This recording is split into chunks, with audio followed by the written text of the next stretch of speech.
নমস্কার বন্ধুরা, আশা করি প্রত্যেকে ভালো আছো। আজকে তোমাদের জন্য নিয়ে এসেছি আসন্ন বিহার স্টেটের একটি গুরুত্বপূর্ণ ক্লাস। আজকের আলোচনার বিষয় একটু অন্য ধরনের। বিহার স্টেটের সিলেবাসে মোট 15টি ইউনিট রয়েছে। এই 15টি ইউনিটের কোনোটিতে গল্প, আবার কোনোটিতে কবিতা, আবার নাটক, না হলে উপন্যাস ইত্যাদি বিভিন্ন সাহিত্যধারা রয়েছে। আজকে আমরা জানব ইউনিট ওয়ানের যে তিনজন প্রখ্যাত সাহিত্যিক তথা নামকরা ছোট গল্পকার রয়েছেন তাদের ছোট গল্পগুলির উৎস, প্রকাশকাল এবং পত্রিকায় প্রকাশ। একদম ছকের আকারে আমরা জেনে নেব এই বিষয়গুলি। আজকের এই আলোচনাটি অত্যন্ত গুরুত্বপূর্ণ এই কারণ ছোট গল্প থেকে বিষয়ভিত্তিক ছাড়াও উৎস নির্ণয় থেকে প্রশ্ন হতে পারে। তাই স্কিপ না করে শেষ পর্যন্ত অতি অবশ্যই দেখতে হবে। আরেকটি বিশেষ অনুরোধ, পরীক্ষার আর মাত্র কয়েকটা দিন বাকি, তাই প্রতিটি ইউনিট ধরে প্রশ্নোত্তর আলোচনা করা হবে। তাই যারা এখনও চ্যানেলটি সাবস্ক্রাইব করনি তাড়াতাড়ি চ্যানেলটি সাবস্ক্রাইব করে নাও, এবং যারা চ্যানেলে নতুন তারা অতি অবশ্যই চ্যানেলটি সাবস্ক্রাইব করে রাখো, কারণ এরপর রয়েছে প্রতিটি ইউনিট ধরে প্রশ্নোত্তর আলোচনা। তাহলে চলো আর দেরি নয়, শুরু করি আজকের আলোচনা। আজকের আলোচনার মূল বিষয় ইউনিট ওয়ানের যে তিনজন কথাসাহিত্যিক তথা ছোট গল্পকারের গল্পগুলো রয়েছে সেগুলো আমরা ছকের সাহায্যে দেখে নেব তাদের উৎস, প্রকাশকাল এবং পত্রিকায় প্রকাশ। প্রথমে আমরা চলে আসি রবীন্দ্রনাথের ছোট গল্পের প্রসঙ্গে। রবীন্দ্রনাথের যে ছোট গল্পগুলো আমাদের সিলেবাসে রয়েছে সেগুলি হলো কাবুলিওয়ালা, পোস্টমাস্টার, ছুটি, অতিথি, মণিহারা ও অপরিচিতা। আমরা গল্পের প্রকাশকাল, পত্রিকায় প্রকাশ এগুলো জেনে নেব। প্রথমে দেখিনি কাবুলিওয়ালা। কাবুলিওয়ালা গল্পটি 1299 খ্রিস্টাব্দে গ্রন্থাকারে প্রকাশিত হয় এবং এই গল্পটি সাধনা পত্রিকায় প্রকাশিত হয়। এই গল্পের বিভিন্ন চরিত্র সম্পর্কিত প্রশ্ন আসতে পারে, তাই গল্পের চরিত্রগুলো কিন্তু আমাদের জেনে রাখা দরকার। যেমন কাবুলিওয়ালা গল্প প্রসঙ্গে আমরা মিনি, রামদয়াল, প্রতাপ সিংহ, কাঞ্চনমালা এবং রহমত এদের কথা জানতে পারি। 2 নাম্বার হলো পোস্টমাস্টার।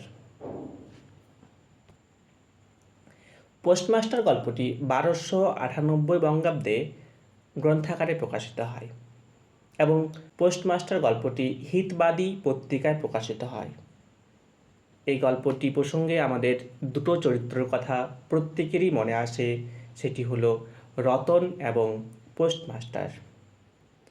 এর পরের গল্প ছুটি। ছুটি 1299 বঙ্গাব্দে গ্রন্থাগারে প্রকাশিত হয় এবং সাধনা পত্রিকায় গল্পটি প্রকাশিত হয়েছিল। ছুটি গল্পের প্রসঙ্গে আমরা ফটিক, মাখনলাল, বিশ্বম্ভর এবং বাঘা বাগদির কথা জানতে পারি। এরপর দেখিনি আমরা অতিথি গল্পের। অতিথি গল্পের প্রকাশ হল 1302 বঙ্গাব্দে। এটিও সাধনা পত্রিকায় প্রকাশিত হয়। অতিথি গল্পের কথা বললেই আমাদের তারাপদর কথা মনে আসে। তারাপদ ছাড়াও মতিলাল বাবু, অন্নপূর্ণা, চারু শশী এই চরিত্রগুলোর পরিচয় আমরা পেয়ে যাই। এরপর রয়েছে মণিহারা। মণিহারা 1305 বঙ্গাব্দে প্রকাশিত হয়। এটি ভারতী পত্রিকায় প্রকাশিত হয়েছিল। মণিহারা গল্পের যে চরিত্রগুলো রয়েছে সেগুলি হলো মণিমালিকা, ফণীভূষণ সাহা, মধুসূদন ওরফে মধু। এবং রবীন্দ্রনাথের যে শেষ ছোট গল্পটি আমাদের সিলেবাসে রয়েছে সেটি হলো অপরিচিতা। অপরিচিতা 1321 বঙ্গাব্দে প্রকাশিত হয় এবং এই গল্পটি সবুজ পত্রিকায় প্রকাশিত হয়। এই গল্পের যে চরিত্রগুলো আমাদের জানতে হবে সেগুলি হলো অনুপম, শম্ভুনাথ, হরিশ, বিনুদাদা, কল্যাণী। আমরা রবীন্দ্রনাথ ঠাকুরের গল্পগুলোর উৎস, প্রকাশকাল এবং পত্রিকায় প্রকাশের কথা জানলাম। আমরা এবার জেনে নেব শরৎচন্দ্র চট্টোপাধ্যায়ের ছোট গল্পের উৎস এবং প্রকাশকাল। শরৎচন্দ্র চট্টোপাধ্যায় একজন নামকরা উপন্যাসিক তথা ছোট গল্পকার। আমাদের সিলেবাসে তার যে ছোট গল্পগুলি রয়েছে তার মধ্যে প্রথমেই যে গল্পটি তা হলো মহেশ। মহেশ 1332 বঙ্গাব্দে তথা 1926 খ্রিস্টাব্দে হরিলক্ষ্মী গল্পগ্রন্থ প্রকাশিত হয়। এটি মাসিক বঙ্গবাণী পত্রিকাতে প্রকাশিত হয়েছিল। এই গল্পের মূল চরিত্র গফুর মিয়া এবং আমিনা। এরপর আমরা দেখে নিই অভাগীর স্বর্গ। অভাগীর স্বর্গ গল্পটিও 1332 বঙ্গাব্দে তথা 1926 খ্রিস্টাব্দে হরিলক্ষ্মী মূল গল্পগ্রন্থের অন্তর্গত বা প্রকাশিত হয়েছিল। এই গল্পটিও মাসিক বঙ্গবাণী পত্রিকাতেই প্রকাশিত হয়। এখানে আমরা অভাগীর স্বর্গ যে গল্পটি রয়েছে সেখানে আমরা দেখব অভাগীর মায়ের কথা, অভাগীর পরিচয় এবং তার বাবার কথা এবং ঠাকুরদাস মুখুজ্জের স্ত্রীর মৃত্যুর কথা। এরপর পরের গল্প হলো বিলাসী। বিলাসী গল্পটি 1326 খ্রিস্টাব্দে 1326 বঙ্গাব্দে তথা 1920 খ্রিস্টাব্দে ছবি মূল গল্পগ্রন্থে প্রকাশিত হয়, অর্থাৎ ছবি মূল গল্পের অংশ। এটি মাসিক ভারতী পত্রিকায় প্রকাশিত হয়েছিল। এরপর পাই আমরা পরেশ।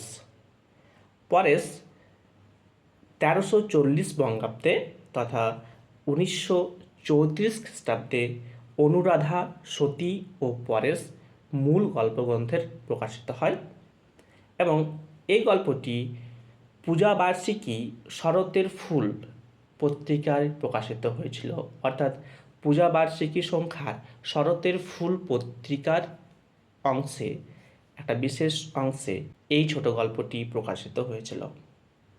আমরা দেখে নিই শরৎচন্দ্র চট্টোপাধ্যায়ের লাস্ট ছোট গল্প, আমাদের সিলেবাসের শেষ ছোট গল্প সতী।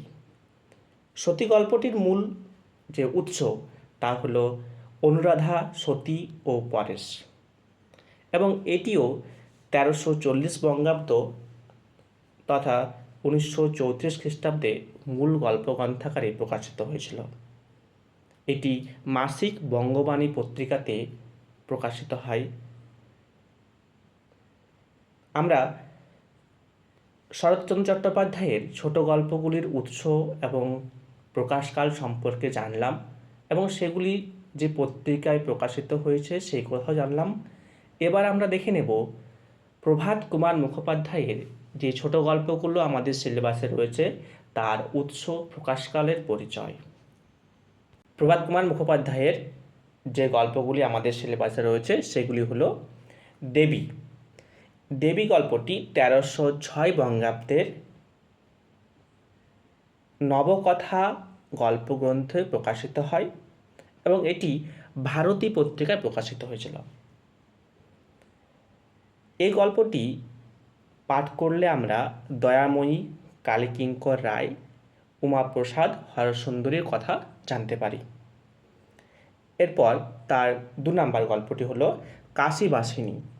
কাশীবাসিনী গল্পটি 1308 বঙ্গাব্দে অর্থাৎ 1901 খ্রিস্টাব্দে 1901 খ্রিস্টাব্দে প্রকাশিত হয়। এটি ভারতী পত্রিকায় প্রকাশিত হয়েছিল। এই গল্পটির মূল চরিত্রগুলি হলো গিরীন্দ্রনাথ, কাশীবাসিনী, মালতী এবং মালতীর মা। এরপর আমরা দেখে নিই তার পরের গল্প রসময়ীর রসিকতা। রসময়ীর রসিকতা গল্পটি 1316 বঙ্গাব্দ তথা 1909 খ্রিস্টাব্দে গল্পাঞ্জলি গল্পগ্রন্থে প্রকাশিত হয়। এই গল্পটি প্রবাসী পত্রিকায় প্রকাশিত হয়েছিল। এর পরের গল্প মাতৃহীন। মাতৃহীন গল্পটি 1913 খ্রিস্টাব্দ তথা 1320 বঙ্গাব্দে গল্পাঞ্জলি গল্পগ্রন্থে প্রকাশিত হয়। এরপর তার শেষ যে গল্পটি রয়েছে সেটি হলো আদরিণী।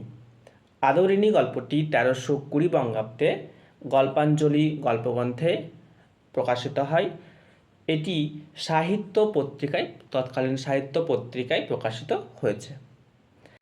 আমরা আজকের ক্লাসে ইউনিট 1-এর যে ছোট গল্পগুলো রয়েছে সেই ছোট গল্পগুলোর উৎস, প্রকাশকাল এবং পত্রিকায় প্রকাশের কথা জানলাম। আশা করি এখান থেকে আর কোনো সমস্যা থাকবে না। তবে এখান থেকে প্রশ্ন কিন্তু আসতেই পারে, তাই এই তথ্যগুলো প্রত্যেকেই খাতায় লিখে রাখবে যাতে পরীক্ষার সময় আমাদের উপকারে আসে।